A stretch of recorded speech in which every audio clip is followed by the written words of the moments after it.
அனைவருக்குமே வணக்கம். சற்று முன் கிடைத்திருக்கக்கூடிய ஒரு மிக மிக முக்கியமான செய்தி ஒன்று வெளியாகி உள்ளது. சற்று முன் ஸ்டாலின் கதை முடிந்தது, அதிரடி கைது, நேரடி காட்சி, இது மாதிரி செய்திகள் வெளியாயிருக்கு.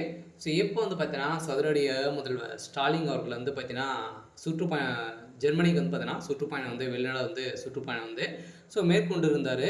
ஸோ இதில் பார்த்தீங்கன்னா சதுரடியாக சுற்றுப்பயணம் மேற்கொண்டு நேற்று பார்த்தீங்கன்னா அதிரடியாக சென்னையில் விமானத்தின் மூலமாக ஸோ இறங்கியிருந்த நிலையில் இப்போ அதிரடியாக பார்த்தீங்கன்னா ஏற்கனவே முதல்வர் ஸ்டாலின் அவர்கள் சுற்றுப்பயணம் மேற்கொண்டதே ஒரு மிகப்பெரிய ஒரு மர்மமாகவே ஸோ இருந்திருந்த நிலையில் இப்போ அதிரடியாக பார்த்தீங்கன்னா அமலாக்கத்துறை அதிரடியாக சோதனையில் ஈடுபட்டு இருக்காங்க. இந்த சோதனையின் அடிப்படையில் முதல்வர் ஸ்டாலினுடைய வீட்டிலும் அதே மாதிரி முதல்வர் ஸ்டாலினுடைய வீட்டிலும் பண்ணை வீட்டில் 2 கண்டெய்னரில் பார்த்தீங்கன்னா பணங்கள் குவிந்திருக்கக்கூடிய நிலை ஸோ இருந்திருக்கு. இதை பார்த்த அமலாக்கத்துறை அதிரடியாக முதல்வர் ஸ்டாலின் அவர்களுக்கு எச்சரிக்கை கொடுத்துருந்தாங்க. இன்று காலை முதல்வர் ஸ்டாலின் அவர்கள் ஸோ கைது செய்யப்பட்டிருக்காரு. ஏற்கனவே பார்த்தீங்கன்னா முதல்வர் ஸ்டாலின் அவர்கள் ஜெர்மனிக்கு சென்று ஜெர்மனியில் கூடிய மக்களை அனைவருமே சந்தித்து ஸோ தமிழ்நாடு மக்கள் அனைவருமே பார்த்தீங்கன்னா கீழ்த்தாங்கி இருக்காங்க அப்படின்ற மாதிரி பார்த்தீங்கன்னா அவர் அங்கு எஞ்சி மக்களை மக்களுக்கு நிதி உதவி வழங்க வேண்டும் அப்படின்ற மாதிரி பேசிய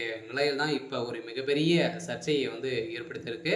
ஸோ இந்த சர்ச்சையின் அடிப்படையில் தான் முதல்வர் ஸ்டாலினுடைய கதை கதையுமே ஸோ முடிஞ்சிருக்கு. சொல்லலாம் பார்த்தீங்கன்னா இப்போ மக்கள் அனைவருமே இப்போ திமுகவுடைய அரசுக்கு பார்த்தீங்கன்னா எதிர்ப்புகள் தெரிவித்திருக்காங்க. சொல்ல மக்களை இழிவாக பேசி இது மாதிரி பார்த்தீங்கன்னா கீழ்த்தங்க இருக்காங்க அப்படின்ற மாதிரி சொல்லி நிறைய பணங்களை ஸோ நன்கொடையாக வாங்கி திமுக ஒரு மிகப்பெரிய அவப்பேரை பார்த்தீங்கன்னா தமிழ்நாட்டுக்கு வாங்கி தந்திருக்காரு முதல்வர் ஸ்டாலின் அவர்களே அப்படின்ற மாதிரி இப்போ அதிரடியாக முதல்வர் ஸ்டாலின் அவர்கள் பார்த்தீங்கன்னா லெஃப்ட் ரைட் பார்த்தீங்கன்னா ஸோ வாங்கியிருக்காங்க. ஸோ இந்த நிலையில் தான் இப்போ அதிரடியாக ஜனாதிபதி காதுக்கு செல்ல இப்போ ஜனாதிபதி போட்ட உத்தரவின் அடிப்படையில் சதுரடியாக முதல்வர் ஸ்டாலின் அவர்கள் கைது செய்யப்படுவது உறுதி அப்படின்ற மாதிரி தான் இப்போ ஒரு தகவல் வழியாக இருக்குது.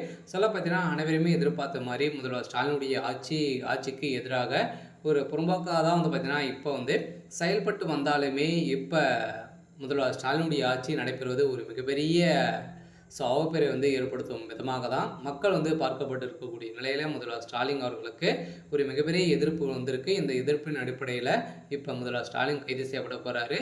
ஸோ அதே மாதிரி அதை தொடர்ந்து பார்த்தீங்கன்னா வருகின்ற சட்டமன்ற தேர்தலுக்காக பார்த்தீங்கன்னா இது அனைத்தையுமே ஸோ நடந்திருக்கு, இது மறைமுகமாகவே இருக்குது அப்படின்ற மாதிரி குற்றச்சாட்டுகளும் ஸோ எழுந்திருக்கு.